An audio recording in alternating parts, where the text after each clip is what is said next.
Hello दोस्तों, स्वागत है मेरे YouTube channel success mirror point by Pramod sir पे। जैसे कि आप लोग जानते हैं, हम per day daily top 10 current affairs का वीडियो लेके आते हैं। आज 30 अप्रैल 2024 है। इनका हम लोग महत्वपूर्ण टॉप 10 करंट अफेयर्स करेंगे। अगर आप इस चैनल पे नए हैं और किसी भी एग्ज़ाम की तैयारी करते हैं, जैसे bank, SSC, railway, group D, UPSC, BPSC, Bihar police, Bihar दरोगा, तो ये वीडियो आपके लिए काफ़ी लाभदायक होने वाला है, क्योंकि करंट अफेयर्स से क्वेश्चन 4 से 5 नंबर के पूछे जाते हैं। अगर पर डे हमारा वीडियो टॉप 10 देख लिए तो हम 100% गारंटी देते हैं, जितना हम पढ़ा रहे हैं तो इतने इससे ही करंट अफेयर्स का क्वेश्चन पूछे जाएंगे। तो चलिए बिना समय गंवाए आज की पहला प्रश्न की शुरुआत करते हैं। अगर आप किसी भी प्रश्न का उत्तर जानते होंगे तो उसका आंसर कमेंट बॉक्स में ज़रूर से ज़रूर लिखने का प्रयास कीजिएगा। आज का पहला प्रश्न है, कह रहा है हाल ही में राष्ट्रीय कृत्रिम दिवस किस तिथि को मनाया गया। हाल ही में राष्ट्रीय कृत्रिम दिवस कब मनाया गया है। हाल ही में जो है कृत्रिम दिवस के रूप में मनाया गया, राष्ट्रीय कृत्रिम दिवस के रूप में मनाया गया है, यह आपको कमेंट में बताना है कब मनाया गया। इसका राइट आंसर हो जाएगा ऑप्शन नंबर सी, 27 अप्रैल को राष्ट्रीय कृत्रिम दिवस के रूप में मनाया गया है। याद रखिएगा, एग्जाम के व्यू से काफ़ी इम्पोर्टेंट है। इनके बाद चलिए आज का दूसरा प्रश्न, जो आपके एग्जाम के व्यू से काफ़ी इम्पोर्टेंट है। कर आईपीएल, देखिए यहाँ पे हो गया आईपीएल हो गया है, यहाँ पे होना चाहिए आईसीसी, ठीक है ना, मिस प्रिंट हो गया है। तो आईसीसी ने किस पूर्व ऑलराउंडर को आगामी T20 वर्ल्ड कप 2024 का ब्रांड एम्बेसडर नियुक्त किया गया है। तो आईसीसी ने किस पूर्व ऑलराउंडर को आगामी T20 2024 का ब्रांड एम्बेसडर नियुक्त किया गया है। तो इसका राइट आंसर हो जाएगा युवराज सिंह को आईसीसी ने T20 2024 का ब्रांड एम्बेसडर के रूप में नियुक्त किया गया है। ये रहा युवराज सिंह का इमेज, जिसे कि आईसीसी ने 2024 के लिए ब्रांड एम्बेसडर के रूप में नियुक्त किया गया है। इनके बाद चलिए आज का तीसरा प्रश्न। आज का तीसरा प्रश्न आपके सामने है। क्या कह रहा है कि हाल ही में G7 शिखर सम्मेलन 2024 का आयोजन कहाँ किया जाएगा। हाल ही में G7 शिखर सम्मेलन 2024 का आयोजन कहाँ किया जाएगा। इसका राइट आंसर हो जाएगा ऑप्शन नंबर बी पे दिया हुआ इटली, यहाँ पे मिस प्रिंट हो गया है, बी होना चाहिए, यहाँ पे सी हो गया है। तो याद रखिएगा इटली ऑप्शन आपके एग्जाम में बी सी कुछ भी हो सकता है, ये ए स्थान पर भी आ सकता है। इसका राइट आंसर हो जाएगा इटली। इटली में जो है G7 शिखर सम्मेलन 2024 का आयोजन किया जाएगा। इनके बाद चलिए आज का 4 नंबर प्रश्न, आवास और शहरी मामलों ने के मंत्रालय के निदेशक के रूप में किसे चुना गया है। आवास और शहरी मामलों के मंत्रालय के निदेशक के रूप में किसे चुना गया है। इसका राइट आंसर हो जाएगा option number A, Sunil Kumar Yadav. Sunil Kumar Yadav को आवास और शहरी मामलों के मंत्रालय के निदेशक के रूप में नियुक्त किया गया है। याद रखिएगा, आपके एग्जाम के व्यू से काफ़ी इम्पोर्टेंट है। ये रहा सुनील कुमार यादव का इमेज, जिसे कि आवास और शहरी मामलों के मंत्रालय में निदेशक के रूप में नियुक्त किया गया है। इनके बाद बात आती है 5 नंबर प्रश्न की। एनआईपीएफपी ने भारत की फाइनेंशियल ईयर 2025 जीडीपी वृद्धि दर रहने का अनुमान लगाया है। एनआईपीएफपी ने 2025 फाइनेंशियल ईयर, जिसको हम लोग हिंदी में कहते हैं वित्तीय वर्ष 2025 में भारत की जीडीपी वृद्धि दर कितने प्रतिशत रहने का अनुमान लगाया है। तो ये अनुमान जो लगाया गया है ये 7.1% रहने का अनुमान लगाया गया है। 2025 में, वित्तीय वर्ष 2025 में जीडीपी वृद्धि दर कितने प्रतिशत रहने का अनुमान लगाया है? 7%, 1%। बात आती है जब भी जीडीपी की उठती है कि अलग अलग संस्थाओं द्वारा भारत की जीडीपी और अन्य देश की जीडीपी जारी किए जाते हैं, उनके विषय में हम लोग लगे हाथ देख लेते हैं, जो आपके एग्जाम के व्यू से काफ़ी इम्पोर्टेंट है। सबसे पहले बात करते हैं NIPFP का फुल फॉर्म जो होता है the national institute of public finance and policy. इनकी स्थापना की बात करें तो 1976 ईस्वी में की गई थी। इनके बाद नेक्स्ट देखते हैं जो अलग संस्थाएं, मूडियस ने भी भारत की जीडीपी वास्तविक में कितना प्रतिशत रहने का अनुमान लगाया है? मूडियस ने भारत की वास्तविक जीडीपी वृद्धि दर कितने प्रतिशत रहने का अनुमान लगाया है? तो इसका राइट आंसर हो जाएगा 8%। मूडियस ने भारत की जीडीपी रहने का अनुमान लगाया है। इनके बाद नेक्स्ट देख लेते हैं एडीबी द्वारा लागू वित्तीय वर्ष 2024 में भारत की जीडीपी वृद्धि दर कितने प्रतिशत रहने का अनुमान लगाया है? एडीबी ने भी भारत की वित्तीय वर्ष 2024 में कितने प्रतिशत रहने का अनुमान लगाया है? तो एडीबी ने 7% भारत की जीडीपी 2024 में रहने का अनुमान लगाया गया है। इनके बाद जब भी एडीबी की बात आती है तो लगे हाथ हम लोग एडीबी का देख लेते हैं। एडीबी का फुल फॉर्म होता है एशियाई डेवलपमेंट बैंक, जिसको हिंदी में कहते हैं एशियाई बैंक। इसकी स्थापना की बात करें तो 29 दिसंबर 1966 ईस्वी में इसकी स्थापना की गई थी। एडीबी की मुख्यालय की बात करें मनीला, जो फिलीपींस में पड़ता है। इनकी सदस्य की बात करें तो 68 गो एडीबी में वर्तमान में सदस्य है। इनके बाद अलग संस्थाओं द्वारा भी भारत की जीडीपी जारी किए गए हैं, उनको भी लगे हाथ देख लेते हैं। IMF द्वारा भी भारत का जीडीपी जारी किया गया है। IMF ने वित्तीय वर्ष 2023-24 हेतु भारत की जीडीपी वृद्धि दर संशोधित अनुमान कितने प्रतिशत रहने का अनुमान लगाया है? तो 6.1% IMF ने भारत की जीडीपी वृद्धि दर रहने का अनुमान लगाया गया है।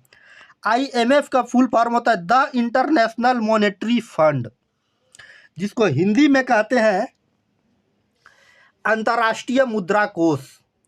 अंतर्राष्ट्रीय मुद्रा कोष ने वर्ष 2023 और 24 में भारत की जो जीडीपी रहने का अनुमान लगाया है 6.1%।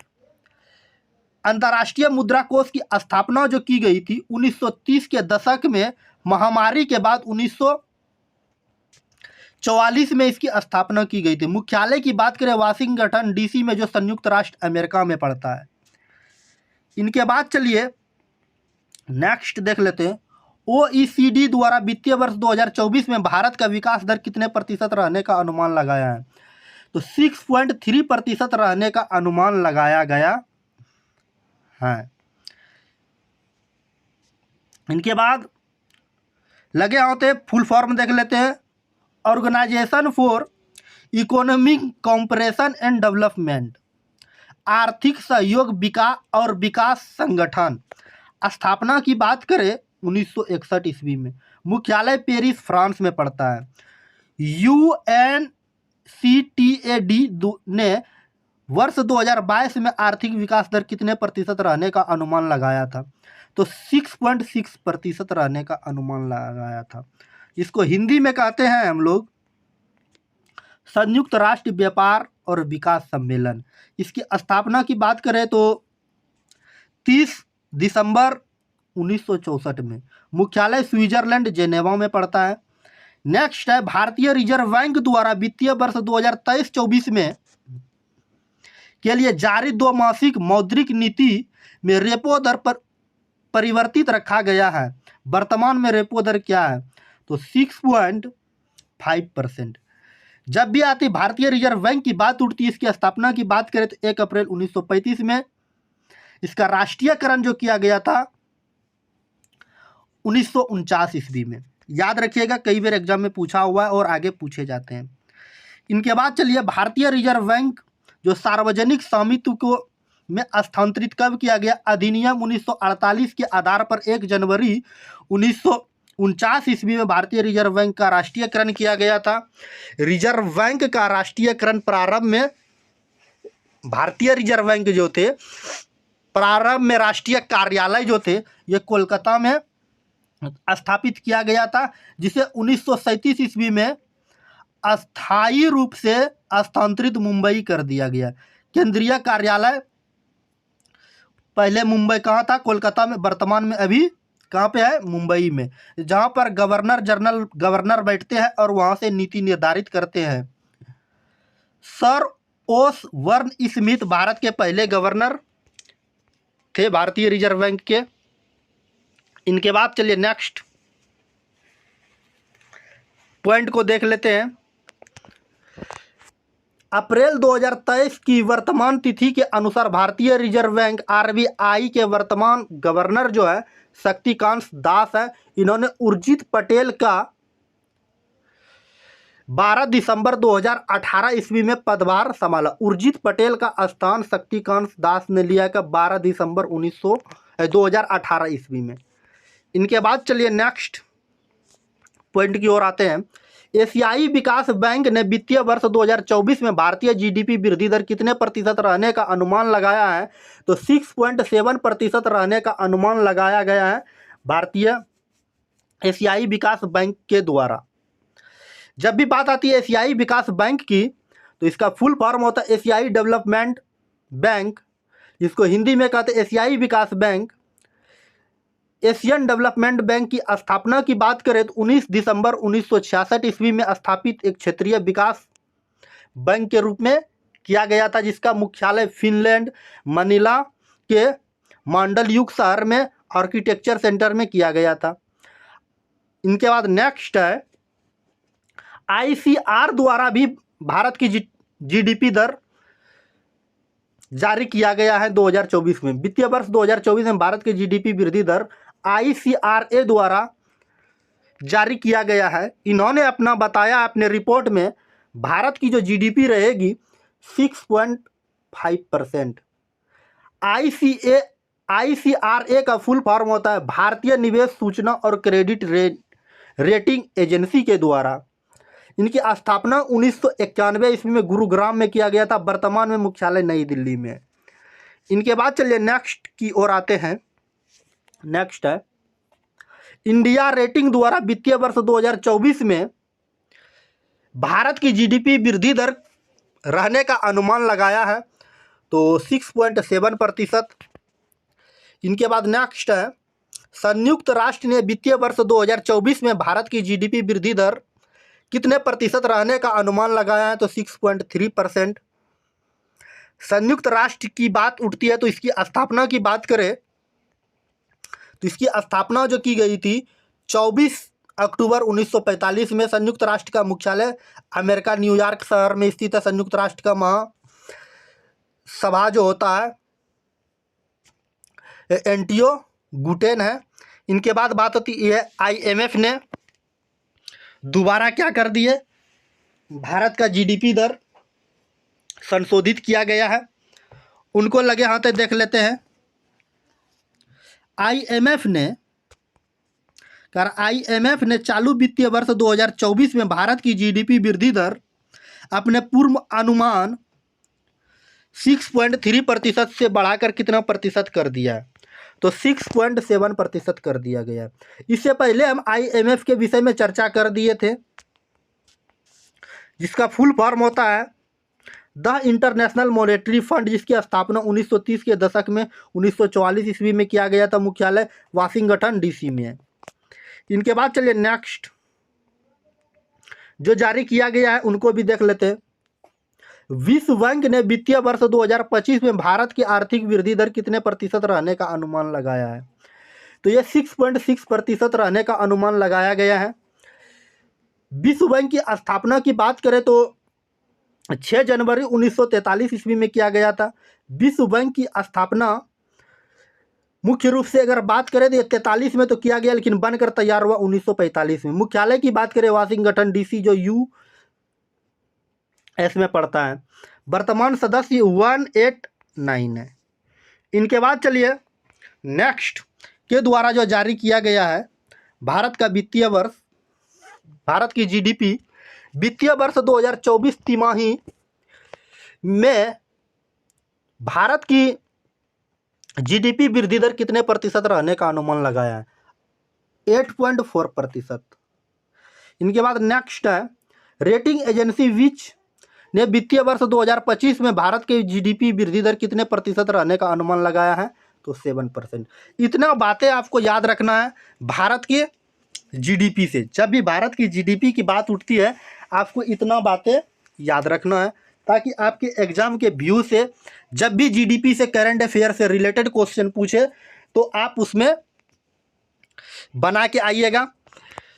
इनके बाद चलिए आज का 6 नंबर प्रश्न कह रहा है माचो सपोर्टोट ने किस अभिनेता को ब्रांड एम्बेसडर नियुक्त किया है? प्रश्न ध्यान से समझिएगा। माचो स्पर्टो ने किस अभिनेता को ब्रांड एम्बेसडर नियुक्त किया गया है? सिद्धार्थ मल्होत्रा को माचो सपोर्टोट ने अपना ब्रांड एम्बेसडर नियुक्त किया है। यह रहा सिद्धार्थ मल्होत्रा का इमेज, इसे ही ब्रांड एम्बेसडर के रूप में नियुक्त किया गया है। इनके बाद आज का 7 नंबर प्रश्न। आज का 7 नंबर प्रश्न है कह रहा किस बंदरगाह को भारत का पहला ट्रांसप्लांट परिचालक चलाने की मंजूरी मिली है? किस बंदरगाह को भारत का पहला ट्रांसप्लांट परिचालक चलाने की मंजूरी मिली है? इसका राइट आंसर हो जाएगा ऑप्शन नंबर बी, विजिंजम बंदरगाह। विजिंजम बंदरगाह ये तिरुवनंतपुरम जिला में है, जो कि वर्तमान में केरल में है। ये रहा विजिंजम बंदरगाह का इमेज। इनके बाद चलिए आज का 8 नंबर प्रश्न। आज का 8वां प्रश्न जो आपके एग्जाम के व्यू से काफी इंपॉर्टेंट है, याद रखिएगा। कह रहा है heavenly island of Goa, heavenly island of Goa पुस्तक किस राज्य के राज्यपाल के द्वारा लिखी गई है? हेवनली आइसलैंड ऑफ गोवा पुस्तक किस राज्य के राज्यपाल के द्वारा लिखी गई है? ये गोवा के राज्यपाल के द्वारा लिखा गया है। गोवा के वर्तमान में राज्यपाल कौन है? PS श्रीधर पिल्लई। PS श्रीधर पिल्लई जो है गोवा के वर्तमान में राज्यपाल हैं, जिन्होंने हेवनली आइसलैंड ऑफ गोवा नामक पुस्तक लिखी है। PS श्रीधर पिल्लई का ये रहा इमेज। ये है PS श्रीधर पिल्लई, जिन्होंने अपनी पुस्तक हेवनली आइसलैंड ऑफ गोवा नामक पुस्तक लिखी है। इनके बाद देख लेते हैं वर्तमान में गोवा के मुख्यमंत्री। वर्तमान में जो गोवा के मुख्यमंत्री है प्रमोद सावंत। प्रमोद सावंत वर्तमान में गोवा के मुख्यमंत्री है। ये रहा प्रमोद सावंत का इमेज, समझे। अब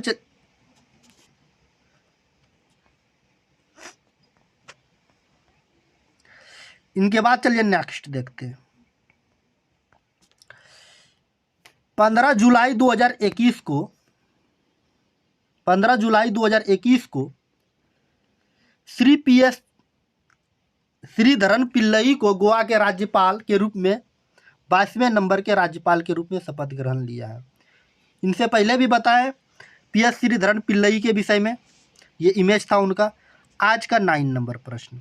आज का 9 नंबर प्रश्न का भारत की गीत सबरबाल को कहाँ में UNO की स्थानीय समन्वय नियुक्त किया गया है? भारत की किस सबरबाल को कहाँ में UNO की स्थानीय समन्वय नियुक्त किया गया है? इसका राइट आंसर हो जाएगा ऑप्शन नंबर बी, इंडोनेशिया में। इंडोनेशिया में भारत की गीत सबरबाल को UNO में स्थानीय समन्वय नियुक्त किया गया है। इनके बाद चलिए आज का 10वां प्रश्न। आज का 10वां प्रश्न कह रहा है, किस देश ने झांगझोल इक्कू अंतर्राष्ट्रीय स्टेशन के लिए लॉन्च किया है? किस देश का झांगझोल इक्कू अंतर्राष्ट्रीय स्टेशन के लिए लॉन्च किया गया है? इसका राइट आंसर हो जाएगा ऑप्शन नंबर सी, चीन। चीन के द्वारा लॉन्च किया गया है। उम्मीद है ये छोटी सी वीडियो आपके काम का चीज होगा और समझ में आई होगी।